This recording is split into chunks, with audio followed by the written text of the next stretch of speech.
Canadian speed skaters glide their way to Olympic gold with grace. Awesome race, just beautiful. The trio of women sparking a ripple effect of national pride, and two of them call the capital home. A merciful sentencing on a mercy killing that didn't go as planned. Phil will be serving a life sentence without his partner, and that's the reality of this case. Why the justice handed down a lighter sentence to the husband than many would have expected. Plus, could the return to office mandate be disproportionately impacting moms? It would be disappointing if the policies resulted in women leaving the workforce. We'll tell you why some say if this goes through, they can't afford to work for the federal government.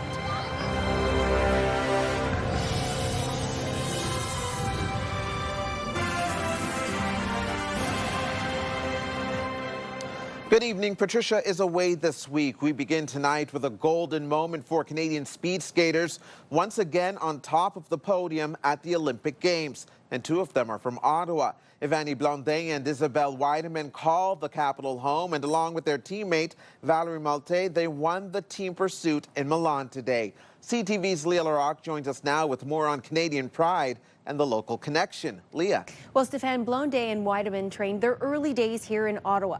After their win today, there was a lot of reaction from the ice they often skated at to their former schools. But for Ivanie Blondin's parents watching here, it was a nervous moment for sure, turning into immense pride for their daughter. J'espère un jour aller aux Olympiques, compétitionner de vitesse. An Olympic dream born 26 years ago, not only a reality, but golden once again. There we go. Bob and Lise Blondin watching their daughter Ivanie win the speed skating team pursuit, along with her teammates Quebec's Valerie Maltais and Isabelle Weidemann, who's also from Ottawa. The three women defending their Olympic title. Oh my goodness, that was an awesome race. You know, I was worried, you know, the Dutch, they're pretty strong, but, you know, our team, they're the best, the strongest. These women, man, you know, they're a good team. They say when they watch their daughter, it can get tense. Our heart is beating like 1,000 miles. And only wait to celebrate until the results are in. Good job. They train every day. Like it's 7 days a week, you know, they're on and off the ice, they have training. So she's worked so hard. At Isabelle Weidemann's old high school, Colonel By, cheers erupting at this watch party. For Isabelle Weidemann Day. The proud graduate returns often to the capital, sharing her moments with younger generations. I want to share it with kids so badly. And at the Brewer Oval, news of the gold traveling fast. I'm so happy that they won, and they're such great skaters. Just so much pride. The head of our organization sent a note out to everybody saying, oh my God, they just won! Ivanie was feisty as heck, and then Isabelle is a little bit different, and she was very process-oriented and very focused. Once they had their mindset on something, you knew they were going for it. As for the Blondins, every time they watch their daughter compete, proud doesn't even begin to describe it. I think it's good for the sport. The younger generations are seeing that, and they get motivated, and you know they want to learn. They want to be like Ivanie and Isabelle. Blondin still has another individual race to come, the mass start. The Blondins haven't spoken to Ivanie just yet. They tell me they can't wait to talk to her over the phone. What a moment for the women and their families who supported them throughout the years. Congratulations to them. Stefan. Certainly, congratulations from all of us. CTV's Leah Larocque reporting live for us. Thank you, Leah.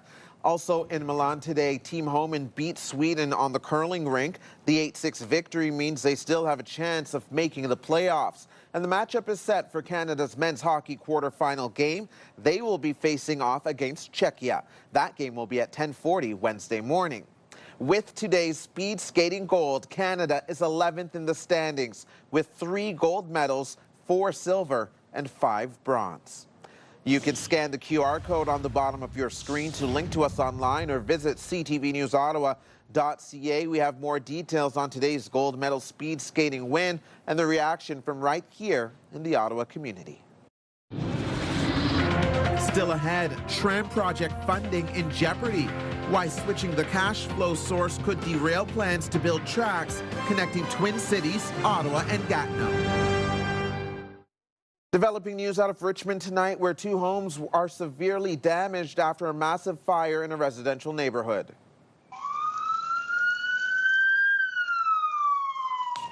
Doorbell camera footage shows 1 home completely engulfed in flames with smoke billowing over the street. The fire broke out just before 2 o'clock this afternoon. It quickly spread to a second home. The home where the fire started is badly damaged. The front of the house completely charred. The side of the second home also sustained serious damage. The roof partially collapsed. The homes are located on Pelham Crescent near Perth Street in Richmond. The fire was so large, crews had to call more resources to the scene. When firefighters arrived on scene, the house that had originally caught fire had spread to the neighbor's house. It became a priority to protect the other houses in the area. All of those were protected by firefighters, and the fire was contained to the 2 houses that were on fire when they arrived. Ottawa paramedics say a man suffered minor smoke inhalation. He was brought to hospital in stable condition. It's not yet known what sparked the blaze. A 73-year-old Ottawa man will be spending the next 2 years under house arrest for what's being described as a mercy killing. Nearly 4 years ago, Philippe Hebert said he killed his ailing husband because they made a pact to free him of pain. In that agreement, he was also to take his own life, but ended up calling 911 instead. CTV's Dylan Dyson joins us live with more on what the judge had to say about showing mercy himself. Dylan. Yeah, that's right, Stefan. Philippe Hebert and his husband, Richard Rutherford, had been together for over 40 years. Their relationship was described as nearly perfect. But in 2018, Rutherford's health began to go downhill rapidly, suffering from cancer. By 2022, Rutherford was asking Hebert to help him end his life. And on the night of April 15th, 2022, Hebert obliged. Love you, Phil. We love you, big guy. Supporters filled an Ottawa courtroom Tuesday for 73-year-old Philippe Hebert's sentencing after he pled guilty to manslaughter. We're very pleased with the decision today. Hebert is set to serve the next 2 years under house arrest after he killed his ill 87-year-old husband in what the judge described as an assisted suicide or mercy killing. Justice Phillips was very clear when he said this is absolutely mercy-killing assisted suicide case. It is nothing else than that. It falls squarely into that category. Richard Rutherford, a former principal dancer with the Royal Winnipeg Ballet, was dying from cancer. Justice Kevin Phillips recounted testimony that in the years prior to his death, Rutherford's body was shutting down. He refused mobility aids and long-term care homes and said he didn't want to go on like this and wanted to die in his own home. The two made a murder-suicide pact. Hebert smothered Rutherford to death the night of April 15th, 2022, but was unable to take his own life. Obviously, we live in a society now that has accepted that an individual, under certain circumstances, has the right to ask to have their life ended. That's the medical assistance in dying regime. And that's not what happened in this case, tragically. The Crown had sought 6 years in prison for the killing. The defense asked for 2 years following a guilty plea. The judge decided that 2 years less a day of house arrest was appropriate, saying jail time did not serve the interests of justice. Hebert is not a danger to the public, and he gained nothing from the crime. Justice Phillips said it very, very well. There's no sentence that can ever come close to that sentence. Phil will be serving a life sentence without his partner. A support group of friends and co-workers on hand for Hebert's sentencing. It's been difficult. Of course, he's had a ton of family support, a ton of friends, neighbors have been there to support him, and he's just really felt the love coming from all of us. We will always be there for Philippe. Whatever he needs, we're happy to do it. Under his house arrest, Hebert will be allowed to leave his home for 3 hours each week for medical appointments and to run errands. Stefan. CTV's Dylan Dyson reporting live for us tonight. Thank you, Dylan. If details of this story have been triggering for you, or if you or anyone you know is struggling with mental health, the Distress Center of Ottawa and region is available 24 hours a day, 7 days a week. You can call 613-238-3311. The return to office mandate and planned job cuts are creating uncertainty for many federal public servants, especially parents still trying to secure childcare. CTV's Caitlin Wilson joins us live with more. Caitlin. Yes, Stefan, one Ottawa mother says without flexibility, she may have to leave the public service altogether as parents continue to face long waits for daycare and after-school programs. Brooklyn Holmes is on maternity leave with her 3-month-old son. She isn't set to return to work at Employment and Social Development Canada until the fall, but already she doesn't know if she'll have a job to go back to. We have 60 days to decide if we want to take part in the voluntary departure program, and after that we would maybe compete for our jobs if not enough people have left. She and her husband both work for the federal government, and her job is among thousands affected by workforce reductions. At the same time, if she returns, she'll be expected in the office 4 days a week under the latest return to office mandate. Right now, trains are breaking down, buses are running off schedule, so I'm worried about whether or not I'm going to be able to get to work on time and then also get to daycare and school drop-off and pick up on time. That's assuming she has childcare at all. Her oldest starts kindergarten in the fall, and at the start of the school year, the Ottawa-Carleton District School Board had more than 1,000 children on wait lists for extended day programs. We put ourselves on the wait list, but they don't make those decisions until sometimes I think it could be even August. And daycare for her youngest is no different. Operators say wait lists have only grown under the $10 a day childcare program. I actually got on the list before I was pregnant, so I'm hoping that will be enough to get him a spot in the fall. According to one union representing public servants, that uncertainty is now a reality for many women and working parents. These decisions have not been based in facts and evidence, and they're not taking into account the lives of people. The wait lists were already long, and for folks to find care on such short notice is now just going to add an extra burden to the system. For Holmes, she's leaning towards voluntarily leaving the public service and trying self-employment, even if it means less pay. I think women disproportionately bear the cost of these kind of policies, so it would be disappointing if the policies resulted in women leaving the workforce in large numbers. And we did reach out to the Treasury Board for comment, but did not hear back before deadline. Stefan? CTV's Caitlin Wilson reporting live for us tonight. Thank you, Caitlin. We have extended coverage of the return to office mandate and the federal service job cuts. Just go to our website, ctvnewsottawa.ca. While skaters get ready to rejoice, the Rideau Canal Skateway will reopen tomorrow morning.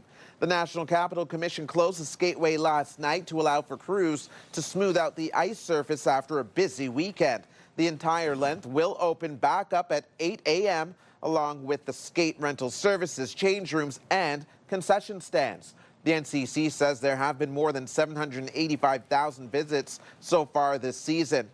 Here's a live look through our Centennial Glass Sky Cam. It is 2 degrees out there right now. Now for a first check on weather, here's Jackie Paris. Great news for skaters, Jackie. Yes, I talked to a lot of people. They were disappointed that it closed yesterday, but look how quick it reopens. That's the good news. We are having temperatures start to cool down today. One of the warmest we've actually seen over the last several days. Right now, as you mentioned, it's 2 degrees here in Ottawa, about 1 degree really for much of eastern Ontario. The valley, though, sitting around 4 degrees. Petawawa at 2 degrees. And here's the thing. We had sunny skies, even a little bit of that cloud cover, but Wednesday, parts of Ontario could see some wintry mix. So that's freezing rain, snow, as well as some rain. But it is looking like it's going to be staying just south of Kingston. We are keeping a close eye on this, but so far we are in the clear for at least here in Ottawa. Daytime high about -2. We're going to start things off at -6, bright and sunny for 7 a.m., but then the clouds are going to start to roll in later on in the afternoon into the evening. So taking a look now, by the time we get to Friday, we could see some snowfall moving in. We'll have these details and much more for you in just a bit. Stefan. All right, thank you, Jackie. In other news, Vorlage Ski Hill reopened today for the first time since a fatal incident involving the chairlift. A 13-year-old girl died at Chio on Sunday after a piece of her clothing got caught in the lift last week. The Quebec agency responsible for inspecting ski lifts says it conducted an investigation and identified non-conformities with the lift. It says Vorlage has since addressed those issues, allowing all 4 lifts to reopen today. Ottawa police are investigating a weekend stabbing that happened outside the Rideau Centre. Police say they were called to Rideau Street around 11:40 Sunday night. A victim was found at the scene with stab wounds. He was brought to hospital with non-life-threatening injuries. Anyone with information is asked to contact the Criminal Investigations Unit. 2 people are facing charges after a 2-month investigation into drug trafficking in Ottawa. Officers recently executed a search warrant at a home on Baseline Road and seized cocaine, oxycodone pills, MDMA, and a significant amount of Canadian currency. A 59-year-old man and 26-year-old man were arrested. A developer wants to expand the city's urban boundary, but the proposal is seeing some pushback. Claridge Homes has submitted an application to build 2,300 homes in Stittsville. The development would be located on Fluellen and Fernbank Roads, which is outside of the current urban boundary. Glenn Gower, the councillor for the area, says he does not support the proposal, noting the homes would be isolated with poor access to transit, schools, and retail. City staff will review the application and bring a recommendation to a city committee at a future date. Funding for Gatineau's proposed tram is now up in the air after the Quebec provincial government announced it's shifting the project away from the city, which the mayor calls unacceptable. The planned 24-kilometer line would link Aylmer to downtown Gatineau with another proposed leg across the river and into Ottawa. CTV's Tyler Fleming joins us now with the details. Tyler. Yeah, Stefan, the decade-long project was on track to receive more than $160 million in funding. That seems to have been derailed, along with residents' hopes for a West End rail system. Louise Robertson's daily commute from Aylmer going east towards Hull and even into Ottawa means a trip on the bus, and it can be busy. Between 3 and 5, the buses are always full. The city's long-standing solution has been a proposed 24-kilometer tram line, a ground-level rail system connecting the west into Gatineau's downtown core with a link across the Portage Bridge into Ottawa. I'd love to ride that train. The schedule would be better, and we wouldn't be stuck in traffic. Gatineau has been working on the tram's development for more than a decade, receiving nearly $164 million in joint federal and provincial funding in 2024. But on Tuesday, Quebec announced it's taking over the project. Its cost under review by a provincial agency. The big issue with that is also that the fact that they defund the project. So we have received the mandate to dismantle le bureau de projet and to terminate the contract in which we're currently involved with private enterprise. Gatineau's mayor warns the project is now in jeopardy. We need to continue the steps in which we are involved right now, but the signals that we're obtaining from the provincial government are alarming. They say that there is no money for us right now. Federal MP for Gatineau and House Leader Stephen McKinnon on social media says the province is turning its back on Gatineau and that after so much debate, our city finds itself back at square one. As of right now, we got to be frank with the citizen. The project of the tramway that has been up for 12 years now is, in our sense, dead. For one of Quebec's largest cities, a signature project may now be derailed for good. It is very unfortunate. We can use a lot more transport in this region. With the province taking control of the tram project, Gatineau must shutter its contracts by the end of March, and that could come with financial penalties. Stefan. All right, CTV's Tyler Fleming on this developing story for us. Thank you, Tyler. The Canadian Civil Liberties Association, alongside education unions and student leaders, are expressing concern about the Ford government's move to take control of several Ontario school boards, including one here in Ottawa. As decisions continue to be made without the input of students, students continue to suffer. Meanwhile, music programs are being scrapped, pools are being shut down, and students are losing access to laptops. It has created a crisis. They're now distracting and trying to get us to talk about orange juice or packs of gum or trips to Italy or even class sizes in Toronto, when in fact it's $6.3 billion that has been cut. That's put us into a situation. 7 boards are currently under provincial supervision, including the Ottawa Carleton District School Board. Ontario Education Minister Paul Calandra says the province took control over concerns about financial mismanagement and impacts on student success. Prime Minister Mark Carney officially launched a multi-billion-dollar defense industrial strategy today. And the focus is Canada First, with the government promising contracts to Canadian firms and tens of thousands of Canadian jobs. CTV's Quebec Bureau Chief Geneviève Beauchemin has the details. Prime Minister Mark Carney says Canada has for too long relied on geography and others to protect the country, that his plan overhauls that strategy in a changing world. It means building a domestic defense industrial base so we are never hostage to the decisions of others. Others, including the U.S. Still, Carney insisted his strategy to arm the military and boost Canada's defense industry would be complementary, not in competition with American defense supply chains. Its framework is simple. Build, partner, buy. First, we will build in Canada and prioritize Canadian companies. Canadian companies now provide roughly 1/3 of this country's military needs. Carney wants 70% over the next decade, and he wants to increase defense exports by 50%. That's real growth. Many of Canada's defense contractors have long focused on exports.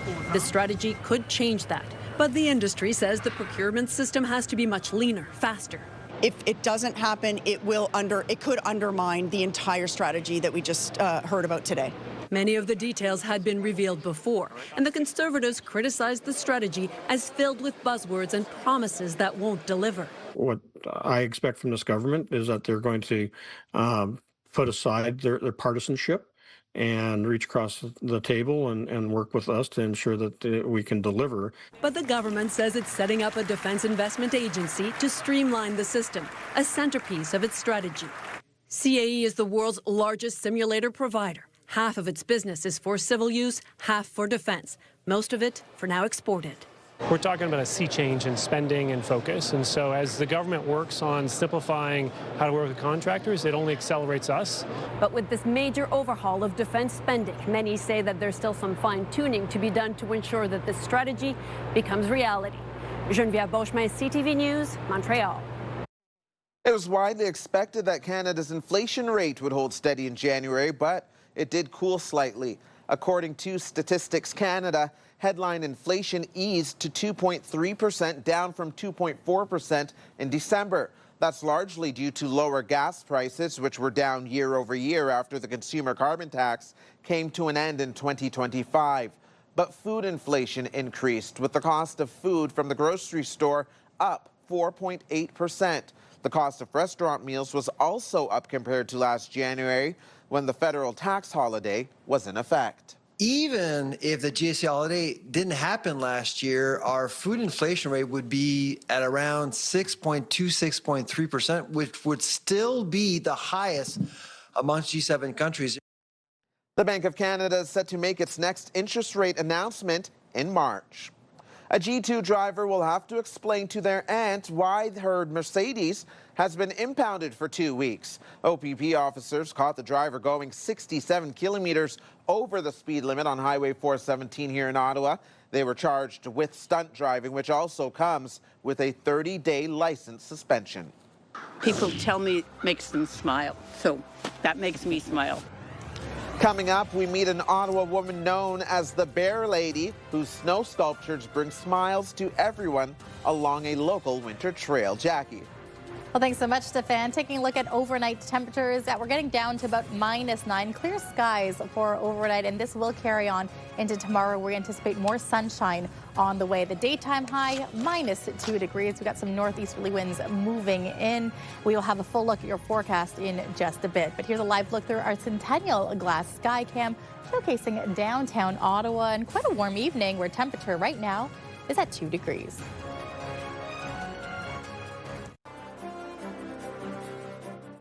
Today's Snow Report is brought to you by Camp Fortune. Let us teach you to love winter. All right, here's today's snow report over at Camp Fortune. No new snow to report, but the base is at 75 centimeters. 5 of 7 lifts are operational, and you have 21 of 27 runs available. Taking a look at Edelweiss, it's closed today. Mont Cascade, 4 of 6 lifts, 20 of 21 runs. Over at Calabogie Peaks, all 3 lifts are a go and 21 of 26 runs. Ski Vorlage, all 4 lifts and 17 of 20.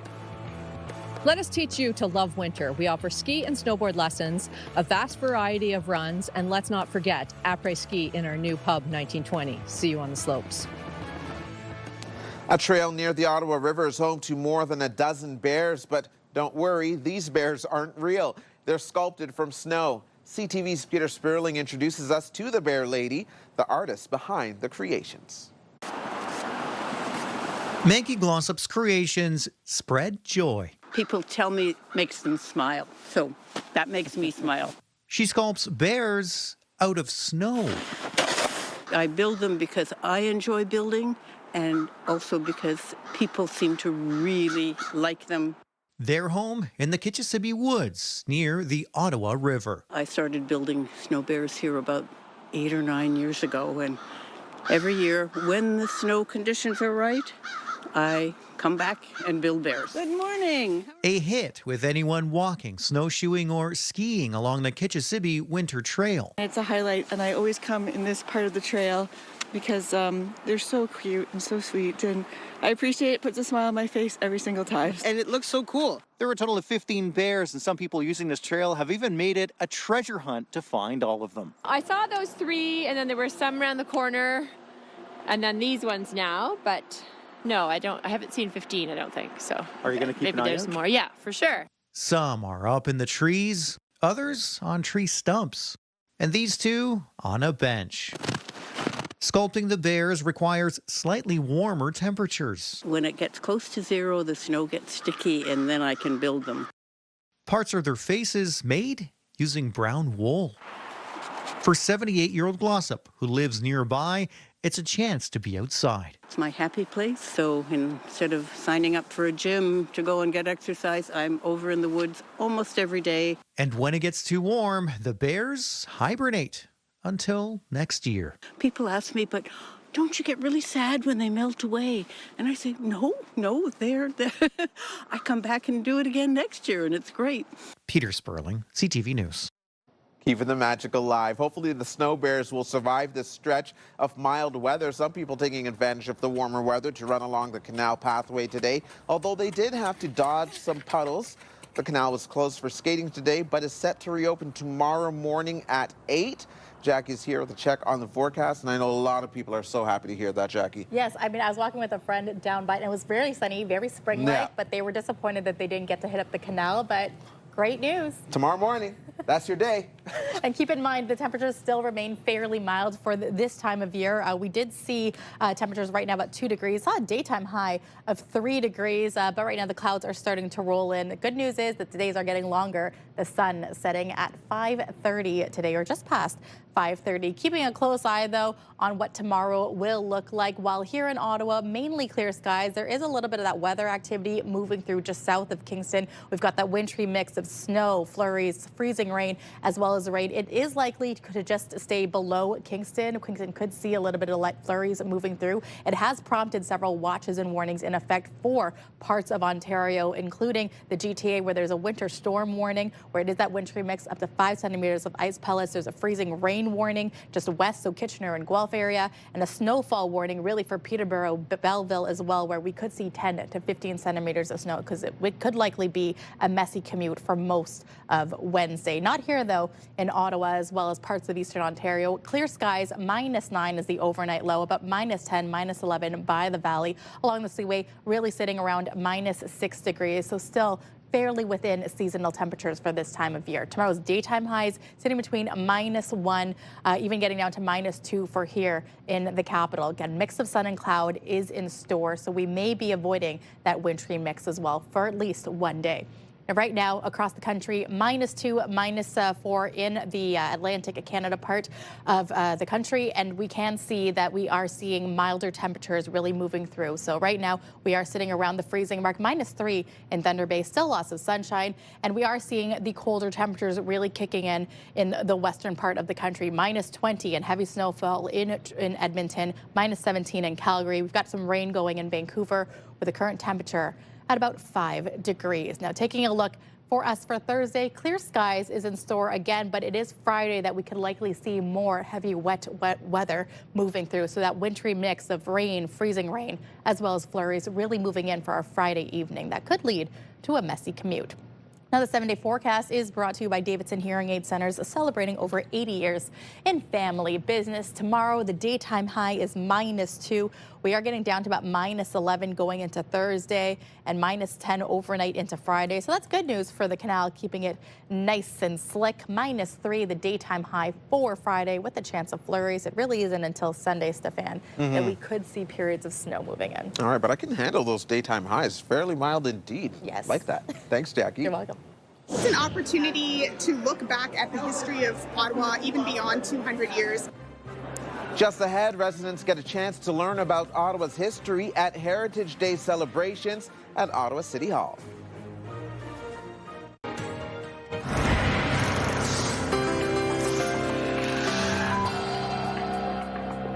In tonight's big picture, the first solar eclipse of the year was visible from some parts of the Earth today. The celestial event was only fully visible from Antarctica this morning, so only penguins really got a glimpse. The moon didn't fully block out the sun, but created a ring of fire. And in South Africa, people had a chance to see a partial solar eclipse where just a section of the sun was blocked by the moon. Now, some other stories you need to know right now. Celebrations were held in the capital today to mark Heritage Day.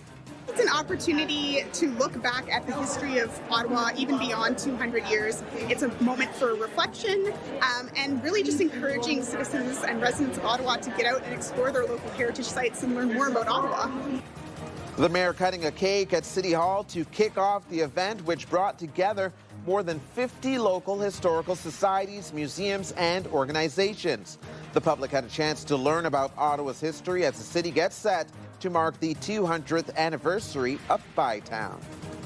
Canadian shoppers have just under a month to use their Eddie Bauer gift cards and loyalty program points. Gift cards and rewards earned through the company's Adventure Points program will not be accepted after March 12th. The move is part of bankruptcy protection proceedings by the struggling retailer. The proceedings were started by the operator of both Eddie Bauer's Canadian and American stores. Keep hope alive. Keep hope alive. Keep hope alive. Tributes are pouring in tonight for the late Reverend Jesse Jackson. The pioneer figure in the American civil rights movement passed away today at the age of 84. Jackson, who was a Baptist minister, worked closely with Martin Luther King Jr. at the beginning of his career. In a statement, Jackson's family described him as a servant leader, not only to our family, but to the oppressed, the voiceless, and the overlooked around the world. No cause of death has been released. This is a tradition that St. Isabelle has for Shrove Tuesday, where the Knights of Columbus come in and prepare pancakes for the entire school. Is the day Jesus fasted, like the 40 days. We also want to mention it is Shrove Tuesday today. Students and staff at St. Isabelle Catholic School in Canada celebrated with a traditional pancake meal. For Christians, Shrove Tuesday is the feast day before Ash Wednesday, which marks the beginning of Lent. The province has announced 30 new appointments to the Order of Ontario. Among the people being honored is Jacques Frémont, who served as the president and vice chancellor of the University of Ottawa from 2016 to 2025. Other appointees include Toronto International Film Festival CEO Cameron Bailey, hockey icon Don Cherry, and Rogers chairman Ed Rogers. All 30 people will be honored at a ceremony in Toronto later this year. The battery exploded and caused a fire in the laundry room. Just ahead, a warning about an increase in fires sparked by something found in many household items. Lithium-ion batteries. We'll have more on some of the common causes and what you can do to prevent fires. Get the latest live local breaking news. Sign up now for our morning and evening CTV News Ottawa newsletter. The best local content from CTV News, Your Morning Ottawa, and News Talk 580 CFRA. Get it all in one place. Sign up now at ctvnewsottawa.ca. The CTV News Ottawa newsletter is brought to you in part by CAA Business.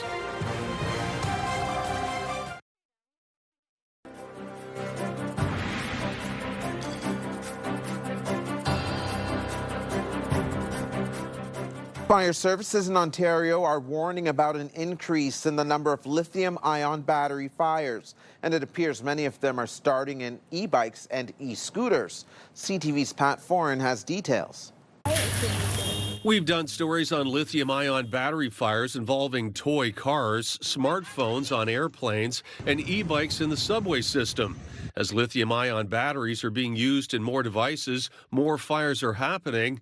Aviva Insurance just issued a warning. When they do overheat, they smoke, they can explode, and the fires burn very, very hot and spread very, very quickly. The insurance company says there has been a 162% increase in this type of fire over the past 2 years. Toronto Fire Services says there were 90 lithium-ion battery fires last year, and there were 11 in January. We're absolutely seeing an increase year over year. Almost half of the fires so far this year have been connected to micro-mobility devices, e-bikes and e-scooters. We often see users tampering with batteries to try to increase the length of power, the duration of the battery, and also the speed at which the e-bike or e-hoverboard or scooter can actually travel at. We have seen a rise in lithium-ion battery fires. York Region says while the batteries are in many devices in the home, most fires have been caused by items charging inside garages. 80% of those fires have been residential garage fires involving batteries.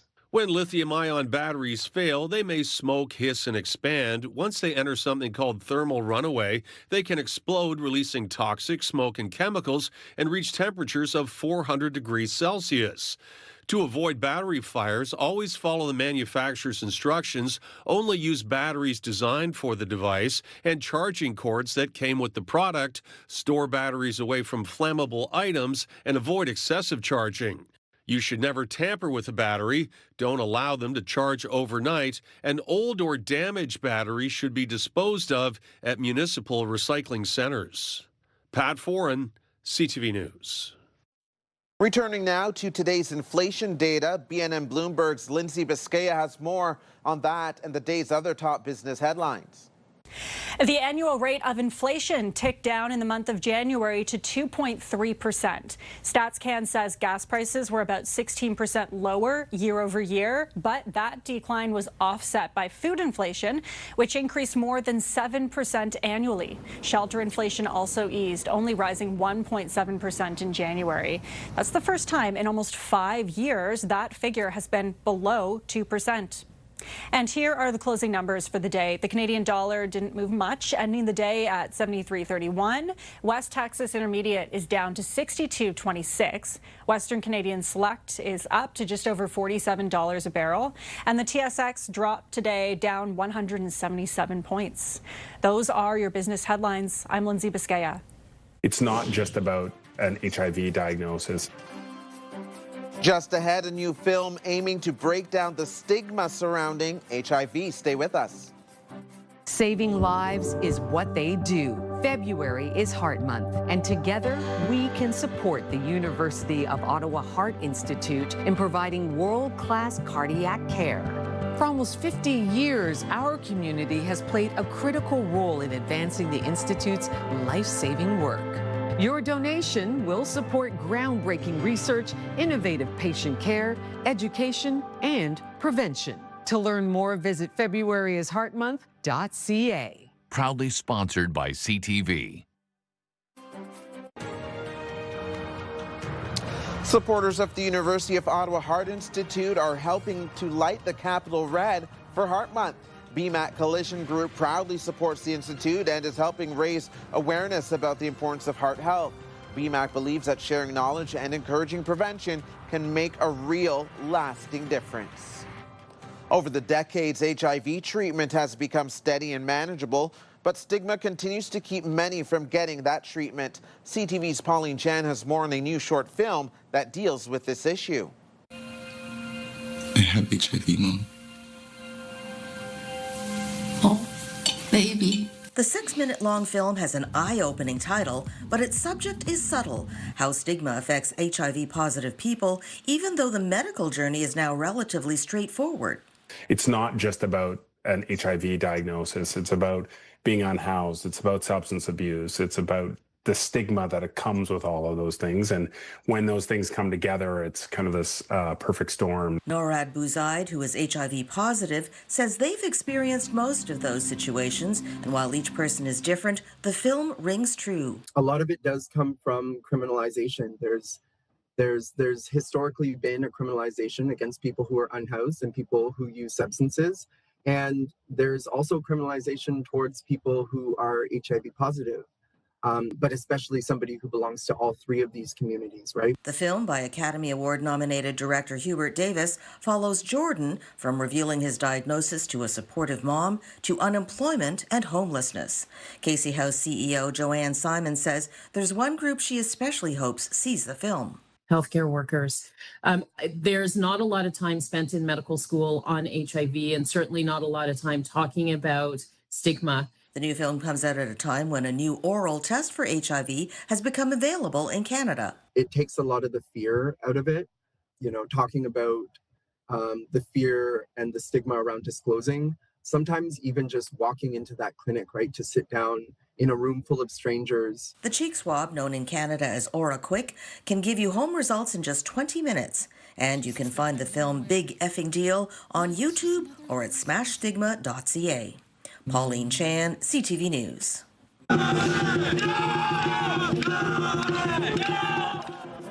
Coming up, as people ring in the Lunar New Year, we'll share details about the celebrations planned for Ottawa. Jackie. Well, thanks so much, Stefan. Taking a look at the next 3 days, mainly sunny skies for Wednesday, -2 the daytime high. It's going to warm up slightly at -1 degree for Thursday with a mix of sun and cloud. But by Friday, we could see the return of some flurries moving in. And we'll have these details and more after the break. But here's a live look through our Centennial Glass Sky Cam, where it's still a mild 2 degrees out and the lights are shining bright along Spark Street.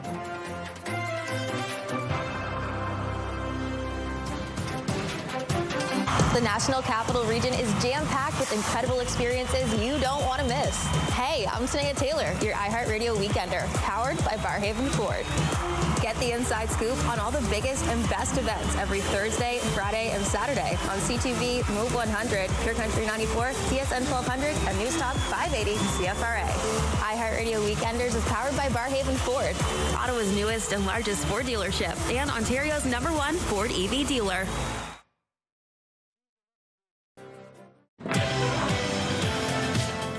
Tomorrow on CTV Your Morning Ottawa, our Winter Games Week continues. We tell you about how you can try out speed skating right here in the capital. Wake up the right way with Your Morning Ottawa starting at 6. Hairstyles, courtesy of Salon Fiorella. Coming up tonight after the news, Best Medicine starts at 7, and an episode of Will Trent at 8.